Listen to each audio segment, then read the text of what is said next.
Carl Jung's most dangerous discovery wasn't about mental illness. It was about people who see through everything others miss, and why this ability destroys them. In his clinical practice, Jung documented patients with what he called differentiated perception. These individuals could read micro-expressions, sense hidden emotions, and recognize psychological patterns everyone else overlooked. They saw through social masks, detected lies instantly, and felt the unconscious tension in every room. Jung called this discovery dangerous because these people always ended up isolated, exhausted, and unable to maintain normal relationships. Not because they were unstable, but because seeing everything came with a psychological cost no one understood. Today, I'll reveal Jung's most dangerous discovery about those who see everything, and why he believed this rare ability either destroys you or transforms you into something extraordinary. The case that unveiled Jung's most dangerous discovery began with a patient he described in his personal notes, a highly intuitive introvert who came to him in 1913, right in the middle of Jung's own psychological crisis after his split with Freud. This patient, representing the rarest personality type Jung later classified, possessed what he called undifferentiated, intuitive perception. She could walk into any room and instantly sense the psychological atmosphere. Who was lying? Who was emotionally suffering? Who was hiding resentment? Jung wrote, "The patient displayed an extraordinary ability to recognize unconscious content in others, but this ability seemed to cause her more pain than benefit. If you won, she couldn't engage in small talk because she saw through every social mask. She couldn't maintain friendships because people felt exposed and uncomfortable around her. She couldn't hold a job because her presence disrupted the collective unconscious agreements that kept groups functioning." Jung realized he wasn't treating a pathology. He was observing what happens when the unconscious becomes too conscious, when perception becomes too differentiated for social survival. He noted that she described people with astonishing accuracy. She spoke about others as if she had access to their private thoughts and hidden motives. When I verified her observations through careful questioning, they proved startlingly accurate. This wasn't psychosis or delusion. This was consciousness so advanced it became socially dangerous. But Jung uncovered something even more unsettling. Because this patient's extraordinary perception seemed inexplicable. So, Jung began investigating what he later called participation mystique, a psychological phenomenon where highly differentiated intuitive individuals are overwhelmed by unconscious content from others.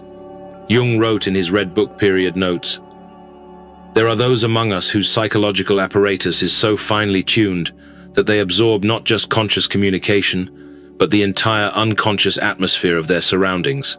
Modern research by Dr. Elaine Aron on highly sensitive people confirms Jung's early observations. Her studies show about 20% of people have heightened sensory and emotional sensitivity.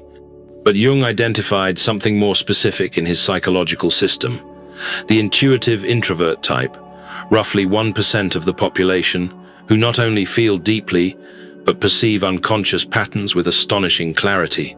Jung observed that these individuals have what he called a differentiated intuitive function. Their brains process not just overt social cues, but unconscious emotional states, repressed content, and psychological patterns others can't detect. They see the depression behind a forced smile. They sense the despair beneath a confident presentation. They perceive the collective shadow that groups unconsciously agree to ignore. Jung wrote, "The danger lies not in the perception itself, but in the psychological isolation it creates. When someone sees clearly what others cannot or will not see, they become a mirror society cannot bear to look into. This creates what Jung called the problem of the superior function, when your greatest psychological strength becomes your greatest burden because it separates you from collective unconscious participation." But Jung discovered the real danger wasn't the perception itself, because those with high differentiated perception see others' unconscious content so clearly. As a result, they become targets for what Jung extensively documented as shadow projection, where people unconsciously attack them for reflecting what they refuse to acknowledge in themselves. Jung wrote in Psychology of the Unconscious, "Nothing exerts a stronger psychological influence on their environment, especially children, than the unlived life of the parents. But he discovered this principle extends to all relationships. When someone's shadow is reflected back through another's clear perception, the unconscious mind has two choices: integrate the shadow or attack the mirror. Jung noted this pattern repeated in his clinical work. The clear-sighted are blamed for creating the problems they merely observe. His patient with differentiated intuition experienced this constantly. When they gently suggested someone seemed upset, that person would lash out at them for being negative or creating drama. When they expressed concern about an obvious issue, they were accused of being judgmental or inventing problems where none existed. Jung realized this wasn't random. It was psychological defense.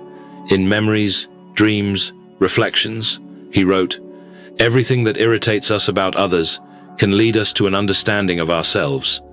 But for most people, it's easier to attack the mirror of their shadow than to examine what's being reflected." This creates what Jung called the scapegoat phenomenon. Highly perceptive individuals often become the designated problem in every group they join, not because they cause the problem, but because they reveal the problem already existing in the collective unconscious.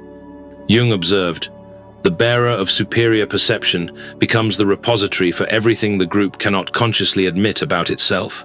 This pattern explains why these individuals don't just feel misunderstood. They feel systematically targeted by a force they can't rationally explain. But Jung's most disturbing discovery was still ahead, because Jung observed that overwhelming perception manifests differently in different individuals. So, he identified 4 distinct patterns in the intuitive introvert type, each representing a different way of processing unconscious content from others. Type 1, emotional intuition. Jung noted patients combining introverted intuition with a differentiated feeling function. These individuals don't just see what's happening psychologically, they feel it in their own bodies. They absorb others' emotions so completely that they often can't distinguish between their own feelings and what they've unconsciously absorbed. Jung wrote, "Emotional intuition lives in a state of perpetual emotional contagion, experiencing the unlived emotions of everyone in their environment." Type 2, thinking intuition. These individuals see psychological patterns and predict behavioral outcomes with uncanny accuracy. Jung observed they could forecast relationship failures, career disasters, and personal collapses months before they happened, not through logical analysis but through unconscious pattern recognition. Jung noted, "They possess an eerie ability to perceive the logical conclusions of unconscious processes others haven't yet seen." Type 3, sensory intuition. Jung documented patients who could sense physical manifestations of psychological states in others, detecting illness before symptoms appeared, sensing fatigue before it was acknowledged, or feeling bodily tension, indicating emotional distress. Jung wrote, "These individuals serve as early warning systems for psychological and physical illness in their environments." Type 4, pure intuition. The rarest type Jung encountered combined introverted intuition with what he called an undifferentiated auxiliary function. They see everything but struggle to organize or express their perceptions coherently. Jung observed, "They live in a state of perpetual overwhelm, receiving vast amounts of unconscious information without sufficient psychological structure to process it constructively." Understanding your specific pattern is critical, because each type requires a different approach to what Jung called the integration challenge. But first, you need to understand why Jung considered this discovery so dangerous. Because Jung observed the devastating impact of undifferentiated perception on his patients. So, he concluded that seeing everything without proper psychological integration poses a real danger to both individual and collective health. Jung identified 3 specific dangers that make this discovery so threatening. Danger 1, disrupting the collective unconscious. Jung wrote, "The individual who perceives too clearly threatens the collective agreements that social cohesion depends on. When someone sees through the shared illusions that hold a group together, the implicit agreements to ignore certain truths, they become a destabilizing force." Jung observed that organizations, families, and societies function partly through collective unconscious agreements about what will and won't be acknowledged. Highly perceptive individuals inadvertently violate these agreements simply by existing authentically. Danger 2, psychological isolation. Jung documented how differentiated perception creates what he called the problem of the superior function.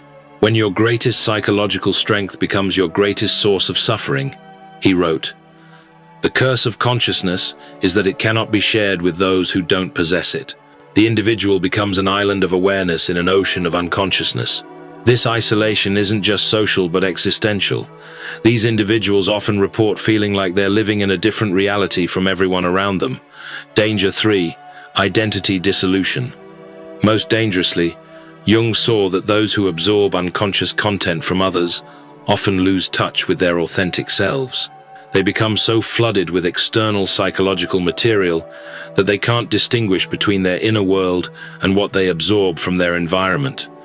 Jung called this participation mystique, a state where psychological boundaries dissolve and the individual merges with the collective unconscious content. He wrote, the danger is not just social exile, but psychological destruction, the complete loss of personal identity in favor of collective possession. This is why Jung considered integrating superior perception not just therapeutically important, but psychologically urgent. Because unintegrated superior perception poses such a danger. So, Jung developed what he called the individuation process, a systematic approach to maintaining personal identity while developing a conscious relationship with unconscious content. Stage 1. Recognition and differentiation. Jung taught his highly perceptive patients to first recognize when they were absorbing psychological material that wasn't theirs. He called this conscious differentiation, the ability to distinguish between authentic inner experiences and external content absorbed unconsciously. Jung wrote, the first task is to identify what belongs to you and what belongs to others. Without this differentiation, no personal growth is possible. Technique. Jung instructed patients to spend time in complete solitude daily, allowing absorbed material to settle so they could recognize their authentic psychological voice. Stage 2. Shadow integration. Jung discovered that those who see others' shadows clearly often do so because they haven't integrated their own. The more you deny your own capacity for deception, selfishness, or cruelty, the more you're disturbed by seeing these qualities in others. Jung wrote, everything that irritates us about others can lead us to an understanding of ourselves, but only if we have the courage to look inward instead of focusing outward. Shadow integration means acknowledging that you contain every human quality you observe in others. This doesn't make you a bad person. It makes you a whole person who can see clearly without judgment. Stage 3. Conscious participation. The final stage involves what Jung called conscious participation in the collective unconscious, the ability to engage with others' psychological content without being overwhelmed or losing personal identity. Jung wrote, the individuated person can serve as a bridge between the conscious and unconscious, helping make the unconscious conscious in others without sacrificing their own psychological integrity. This requires developing what Jung called a psychological container, the ability to hold others' unconscious content temporarily while maintaining awareness that it's not yours. Because Jung understood that superior perception either destroys or transforms the individual. So, he studied historical figures to understand the difference between successful integration and psychological collapse. Case study: Nietzsche, unintegrated perception. Jung was deeply influenced by Nietzsche's philosophy, but observed how his superior perception ultimately led to psychological collapse in memories, dreams, reflections. Jung wrote about Nietzsche's ability to see through social, religious, and philosophical masks with devastating clarity. However, Jung noted that Nietzsche never learned to integrate these insights constructively. Instead of using perception for healing, he used it as a weapon against society. Jung wrote, Nietzsche possessed extraordinary insights into human nature, but he remained identified with his superior function, instead of integrating it into a balanced personality. Jung observed that Nietzsche's isolation and eventual collapse represented what happens when superior perception remains unintegrated. The individual is consumed by what they see, instead of being transformed by it. Case study: Meister Eckhart, successful integration. Jung extensively studied the medieval mystic Meister Eckhart, whom he considered an example of successfully integrated superior perception. Eckhart possessed what Jung called mystical intuition, the ability to perceive spiritual and psychological realities others couldn't access. But unlike Nietzsche, Eckhart directed his insights toward compassionate service. Jung wrote, Eckhart transformed his superior perception into wisdom that could nourish others without overwhelming them. He saw clearly but spoke in a way that invited understanding rather than resistance. Jung noted that Eckhart's success came from what he called conscious humility, recognizing that superior perception is a gift to be shared wisely, not a weapon to wield. Jung's own integration journey. Most importantly, Jung documented his own struggle with overwhelming perception in what he called his confrontation with the unconscious from 1913 to 1919, recorded in the Red Book. Jung wrote, I was threatened by psychosis and was only saved by my ability to understand what was happening to me through my work with patients. His superior perception of unconscious content, both his own and others, nearly destroyed him until he learned to integrate these experiences consciously. Jung's breakthrough came when he realized his overwhelming perceptions weren't pathological but evolutionary. They represented consciousness, trying to evolve beyond current collective limits. This realization transformed his approach to patients with similar gifts, because individuals with superior perception often face isolation. So, Jung emphasized the critical importance of finding the few who understand, others capable of engaging with differentiated consciousness without defensiveness. Jung wrote in The Development of Personality, the privilege of a lifetime is to become who you truly are. But this privilege cannot be realized in isolation. It requires witnessing by those capable of recognizing authenticity. Jung identified 3 essential relationship types for highly perceptive individuals. Type 1, individuated companions. Jung wrote, the individuated recognize the individuated instantly. There's a quality of presence, an authenticity that cannot be faked. These connections often happen instantly and powerfully. You recognize each other as members of what Jung called the conscious minority. These relationships are rare but essential for psychological survival. With individuated companions, you can be fully authentic without fear of overwhelming or threatening them. Type 2. Those engaged in individuation. Jung observed that people actively engaged in their own individuation process, therapy, inner work, spiritual practice, can often handle superior perception without defensiveness.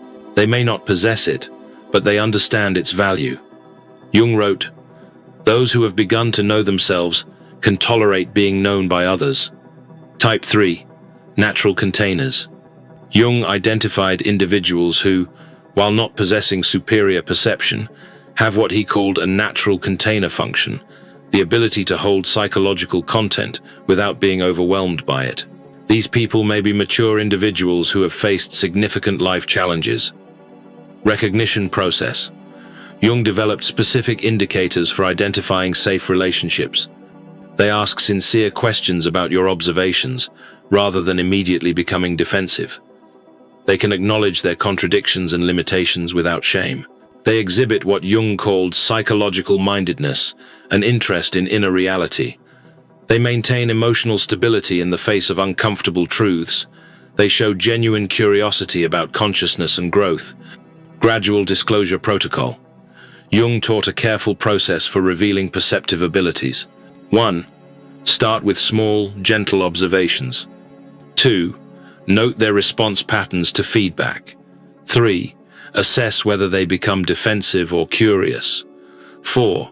Gradually increase depth based on their demonstrated capacity. 5. Always frame insights as offerings rather than declarations. Jung emphasized, the goal isn't to find people who accept everything you see, but to find those who can engage with your perception as a valuable contribution to understanding, rather than a threat to their self-image. Because integrated superior perception serves both personal and collective growth. So, Jung viewed successful individuation as essential not just for personal health, but for the evolution of human consciousness. Jung wrote in The Undiscovered Self, The individual is always the carrier of the living spirit, the one who brings change to society. He believed that individuals who successfully integrate superior perception become what he called cultural carriers. People who help consciousness evolve. 4 transformation stages. Stage 1. Perceiving without overwhelm.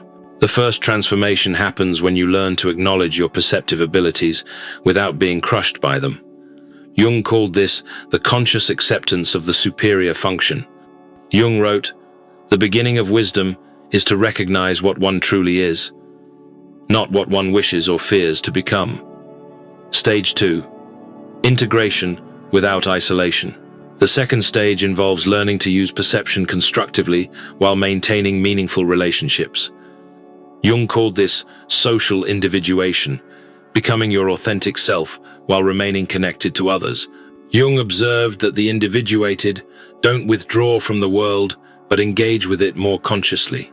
Stage 3. Serving without sacrifice.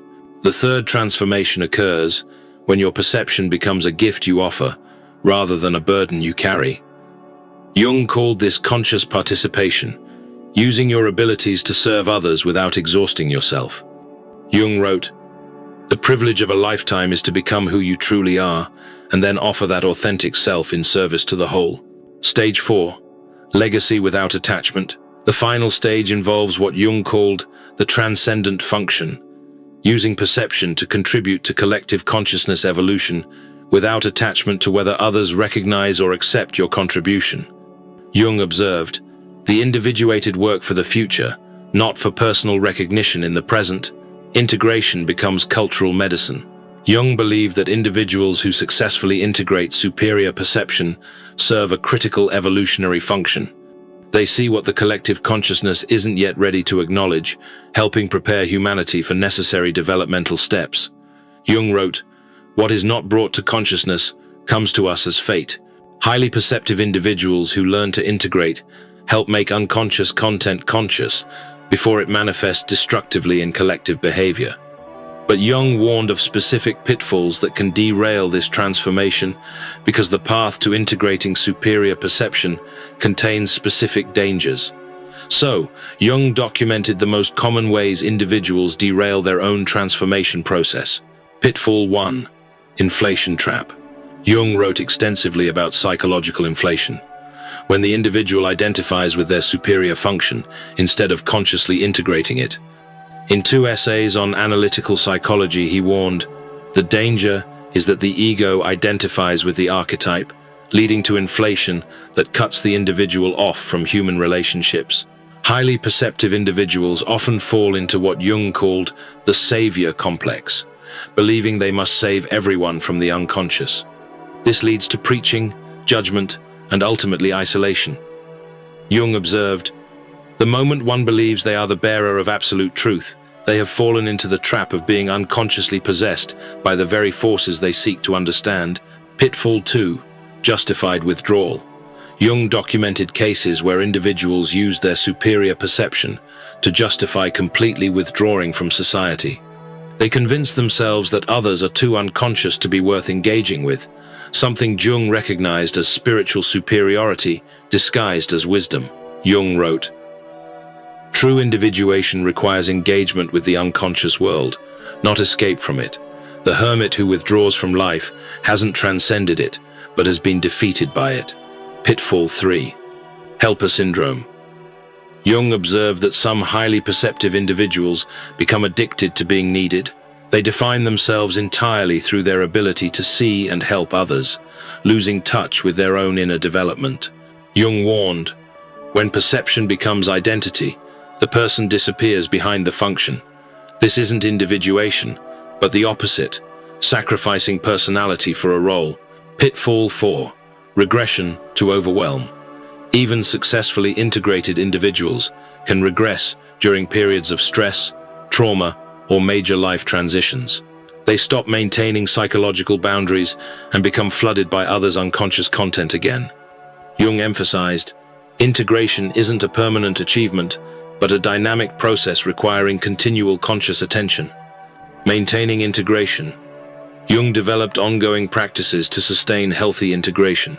Regular solitude to differentiate your psychological content from absorbed material. Conscious choice about when and with whom to engage your perceptive abilities. Ongoing shadow work to prevent projecting your own unconscious content. Connection with others capable of providing reality checks and support. Creative expression as an outlet for overwhelming perceptive input. Jung wrote, "The integrated don't achieve perfection, but learn to consciously dance with their own psychological complexity." Because Jung understood superior perception in the context of collective psychological development. So, he viewed highly perceptive individuals as serving an essential evolutionary function for human consciousness. In The Undiscovered Self, Jung wrote, "The individual is always the carrier of the living spirit, the one who brings change to society." He believed that those with superior perception serve as what he called consciousness pioneers, individuals whose psychological development precedes collective readiness. Historical pattern. Jung observed that throughout history, individuals with superior perception often emerge before the collective consciousness is ready to integrate their insights. They serve as advanced scouts for psychological territory humanity will eventually need to explore. Jung wrote, "What appears first in the individual as psychological insights later manifests in the collective as cultural transformation. The individual serves as a laboratory for the consciousness experiment that will ultimately benefit the whole." Modern manifestation. Jung believed that in the modern era, highly perceptive individuals may be sensing psychological patterns, explaining collective behavior, environmental and social unsustainability before it becomes obvious, spiritual possibilities beyond current religious frameworks, technological implications others haven't yet considered. Collective shadow content, needing conscious integration. Jung's insights. Sensitive individuals feel collective issues first and most intensely. Their individual symptoms often mirror what the entire culture needs to address, serving without martyrdom. Jung's critical insight is that superior perception serves evolution best when consciously integrated rather than unconsciously endured. The goal isn't to martyr yourself for consciousness, but to bridge what is and what is becoming. Jung wrote, "The individuated serve the collective not by sacrificing their individuality, but by developing it so fully that it becomes a gift to the whole." Ultimate integration. At the highest level of development, Jung observed, the individual with superior perception holds their ability lightly, seeing clearly without attachment to others, accepting what they see, perceiving deeply without forcing correction of everything they observe. Jung called this the transcendent function, the ability to serve the natural evolution of consciousness without forcing or preaching, simply by embodying a more conscious way of being. Remember Jung's patient from 1913, the intuitive introvert who came to him in his own psychological crisis. After 3 years of working with Jung's individuation process, her life transformed completely. She learned to differentiate between her own psychological content and what she absorbed from others. She found work as a counselor, where her differentiated perception helped confused individuals. She built relationships with people who valued her insights instead of fearing them. Most importantly, she stopped experiencing superior perception as a curse and began to understand it as a gift requiring conscious development. Jung wrote about her transformation. The patient learned not to see less but to see more wisely, not to perceive less deeply but to engage more consciously with what she perceived. Her gift remained intact, but her relationship with it became integrated rather than overwhelming. This represents Jung's most dangerous discovery, that some individuals are born with consciousness exceeding collective readiness. And this advanced consciousness will either destroy them through isolation and overwhelm, or transform them into exactly what humanity needs for its psychological evolution. Your superior perception isn't a dysfunction in your psychological makeup. It's an advanced feature of consciousness development. You're not broken because you see things others miss. You're psychologically ahead of your time. The question isn't whether you should suppress your perception to fit the collective unconscious. The question is whether you'll develop the individuation skills needed to integrate your consciousness consciously. Jung's individuation method offers a path from dangerous isolation to conscious service. From overwhelming perception to integrated wisdom, from psychological curse to evolutionary contribution. You were born to see things, not to suffer in silence, but to serve the evolution of consciousness. The world needs your insights, but it needs them delivered with integration, wisdom, and strategic awareness that transforms dangerous perception into cultural medicine. Your gift isn't your burden. Your unconscious relationship with your gift is your burden. Learn to integrate it consciously, and you become exactly what Jung believed highly perceptive individuals are destined to become. Consciousness pioneers preparing humanity for inevitable, but not yet obvious psychological growth. Jung's most dangerous discovery isn't that some people see everything. It's that most who see everything never learn to use what they see wisely.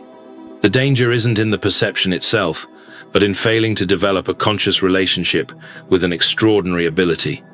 You're not too much for this world. You are exactly what the evolution of consciousness requires. Once you learn to use your perception consciously, as Jung learned to use his, the danger of seeing everything isn't that you see too much.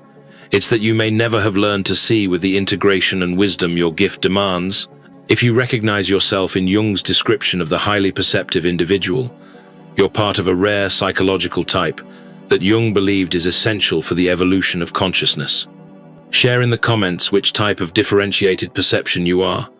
Your individuation journey connects you with others walking a similar path. Subscribe for more insights into Jung's discoveries about psychological development beyond the limits of the collective unconscious. If you're ready to explore more of Jung's insights into psychological types that don't fit conventional patterns, check out my video on the 7 places Carl Jung's psychology dangerously destroys your mind, where I reveal the psychological environments, especially toxic, to highly sensitive and perceptive individuals, and Jung's strategies for protecting your consciousness while engaging with an unconscious world. Thanks for watching. See you in the next dimension.